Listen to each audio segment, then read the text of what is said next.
अभयचे जांभूळयुक्त jumbo वासव मधुमेहींसाठी संजीवनी। मुंबई पालिका निवडणूक काँग्रेस स्वबळावर लढणार, आम्हाला कार्यकर्त्यांना न्याय द्यायचा आहे। आगामी पालिका निवडणुकांच्या पार्श्वभूमीवर वडेट्टीवारांची माहिती। नाशिकमधील मनसेच्या बैठकीला काँग्रेसनं कोणताही प्रतिनिधी पाठवला नाही।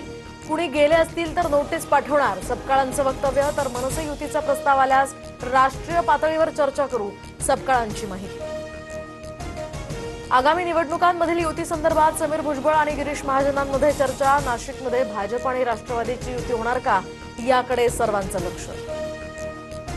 पुणे जमीन गैरव्यवहार प्रकरणी खारगेंच्या अध्यक्षतेखाली समिती आज पुण्यात येण्याची शक्यता।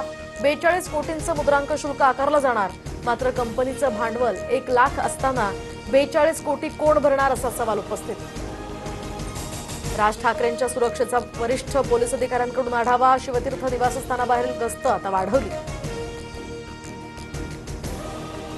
प्रवक्तेपदावरून नाव काढलं तरी सुद्धा पक्षाचं काम जोमानं करणार, रुपाली ठोंबरे पाटलांची प्रतिक्रिया।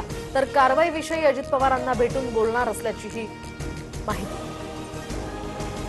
मुंबई क्रिकेट असोसिएशनच्या अध्यक्षपदी अजिंक्य नाईक, प्रसाद लाड आणि विहंग सरनाईक यांच्या माघारीनंतर नाईक यांची बिनविरोध निवड। सामाजिक कार्यकर्त्या अंजली दमानिया यांना धमकी, अमेरिकेत असताना धमकीबाबत माहिती मिळाली होती, दमानियांची प्रतिक्रिया। नाशिकच्या शरणपूर रोड गोळीबारातील मुख्य आरोपी पोलिसांच्या ताब्यात, तक्रारदाराला धमकी देत कोयता उगारून हत्येचा प्रयत्न, पोलिसांनी धिंड काढत माज उतरवला। जळगावात कारनं पेट घेतल्यामुळे महिलेचा होरपळून मृत्यू, पिंपळगाव फाटा या भागात टायर फुटल्यामुळे भीषण कारला आग लागली, चालकातला काच फोडून बाहेर काढण्यात यश। ज्येष्ठ अभिनेते धर्मेंद्र यांच्यावर ब्रीच कँडी रुग्णालयात उपचार सुरू, धर्मेंद्र यांना व्हेंटिलेटरवर ठेवण्यात आल्याची माहिती। दोन्ही मुलांना अमेरिकेतनं भारतात बोलावलं।